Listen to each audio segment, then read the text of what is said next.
Welcome back to All This Math. This is Professor Parker, and I'm glad you could tune in today. If you haven't subscribed to the YouTube channel as of yet, please go ahead and tap that button so you can subscribe to the YouTube channel. And also, furthermore, go ahead and turn on the post notifications so that whenever I put out new content, you'll be notified. All right. Now, what are we doing today? Today, we're going to solve and graph what is called a compound inequality. A compound inequality. Now, this is called a compound inequality because it's more than one inequality that we're going to solve at the same time, well, one after the other, and then we're going to graph the solutions on one number line. All right? So that's what makes it compound. So first, I'm going to read the problem, right? And this is number four from a worksheet of some example problems that I was presented with, right? In case you're wondering, like, why is number 4, like, what happened to numbers 1 through 3? So we have x plus 8 is greater than or equal to 9. This is the greater than or equal to symbol. The greater than part is the sideways V, and the line is the equal to part. So x plus 8 is greater than or equal to 9, and x divided by 7, or x over 7, is less than or equal to 1. These are two inequalities. All right, now, we pretty much solve inequalities the same way that we solve equations. Our whole goal is to identify what variable we have, and we're trying to isolate that variable on one side of the inequality sign. Similar to when we solve equations, we're trying to isolate the variable on one side of the equal sign. Except now we have an inequality sign. So what I'm saying is, I'm trying to get x by itself over here on the left side. The inequality is broken into a left side and a right side. I'm trying to get this x by itself. Right? Right now it's not by itself because the 8 is over there with it. So if I'm trying to get x by itself, that means I have to get rid of the positive 8. So the question for me is, well, and this is the internal dialogue that I have with myself as I'm doing math problems, right? How do I get rid of that 8? I get rid of that 8 by applying the opposite operation to the 8 that the 8 is currently involved in. So right now the 8 is being added. It's being added. This shows addition. So the opposite of addition, I have to know, is subtraction. So that's how I'm going to get rid of the 8. I get rid of the 8 by doing a minus 8 right here. And also with inequalities similar to equations, whatever I do on the left side, I also got to do on the right side. Because math is all about balance. Even with an inequality, it's all about balance. I solve the inequality the same way that I solve the equation. So if I subtract 8 on the left side, I also have to subtract 8 on the right side. So 8 minus 8 gives me 0. So now I'm left with x is greater than or equal to positive 1 because 9 minus 8 is 1. So that's part of my solution. X is greater than or equal to 1, right? Now I come over here to x over 7 is less than or equal to 1, right? I'm trying to isolate x by itself. Right now, x is not by itself because it has a denominator of 7. So that denominator of 7 I need to get rid of. So I need to think of, well, what is the 7 involved in right now? The 7 is being divided. So I got to think to myself, well, what's the opposite of dividing by something? It's multiplying by something. So the opposite of dividing by 7 would be multiplying by 7. So that's why I do this. I drew a multiplication sign and I write a 7. But I do that for the left side. But again, we have to maintain balance. So I also have to do that for the right side. So now, if I do this, let me show it in terms of every step. The shortcut is to just cancel out the 7s. But let me show you why we could just cancel out the 7s. 7, we can think of that as a fraction, 7 over 1, right? Then when I multiply that, well, matter of fact, let me back up something. Let me back up real quick. Before I do that, you switch the colors up. So instead of just treating it like a 7, I could treat it like a fraction, 7 over 1. This drawing almost dead. It'll work for now, though. So 7 over 1, right? Now look what happens. When we multiply two fractions, we multiply the numerators together, and we also multiply the denominators together.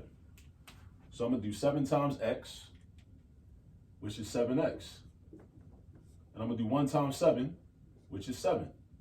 Now 7x over 7, these 7s are the same thing. So 7 divided by 7 I know is 1. So that turns into a 1, and that turns into a 1. Now I got 1x over 1 And 1 divided by 1 is 1, so you don't need to write none of that. So we just are left with just x. So all of this just turned into x. But I could have just did like this. Canceled out the 7s and I'd be left with an x anyway. So that's the shortcut. Just cancel out the 7s. But this is mathematically why you end up with just the x. Then over here on the right side, 1 times 7 is 7.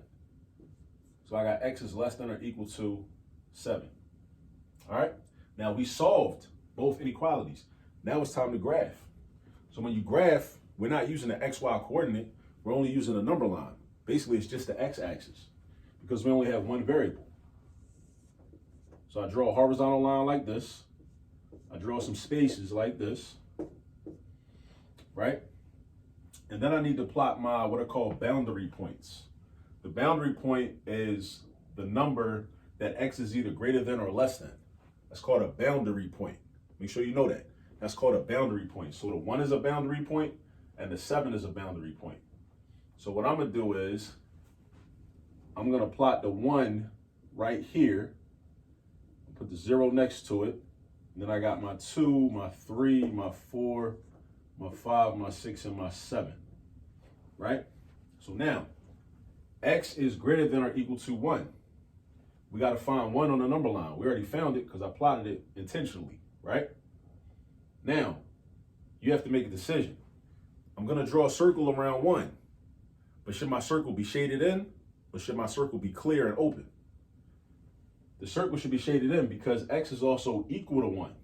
So x is not just 1 is not just a boundary, it's also part of the solution, right? So I'm gonna do this. See that?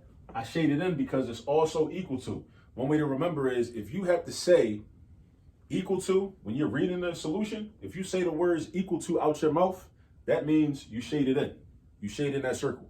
So if I read this, I say x is greater than or equal to 1. I said or equal to.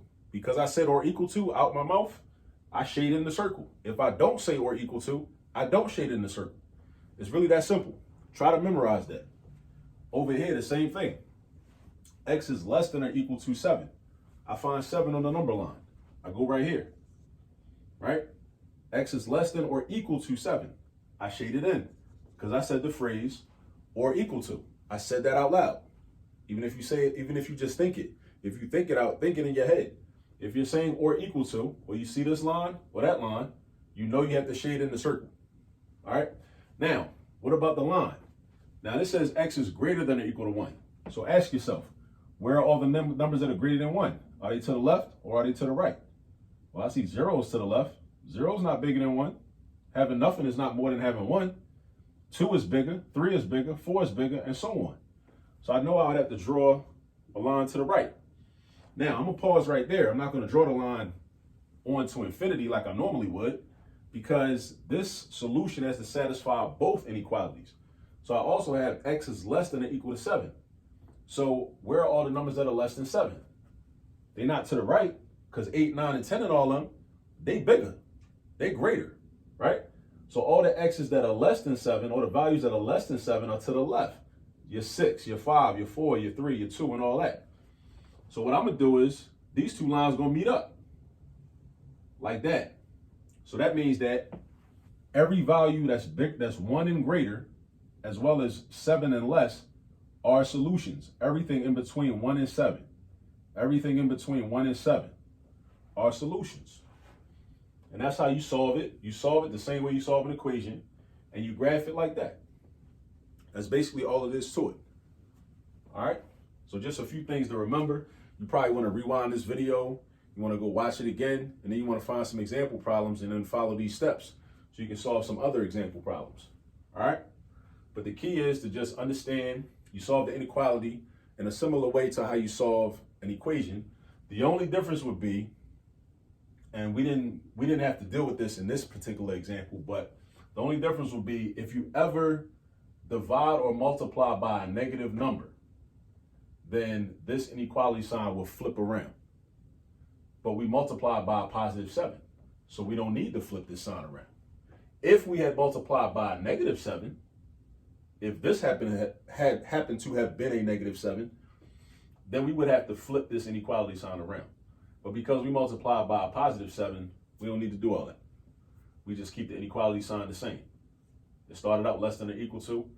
It's still less than or equal to. All right. So that's just a little bit about solving and graphing compound inequalities. I just wanted to jump into a problem like that just to let y'all know how to do that when you encounter a problem like this.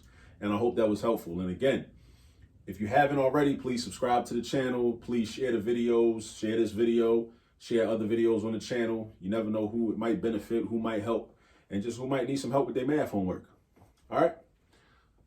And as always say, there's all this math all around you. Peace out.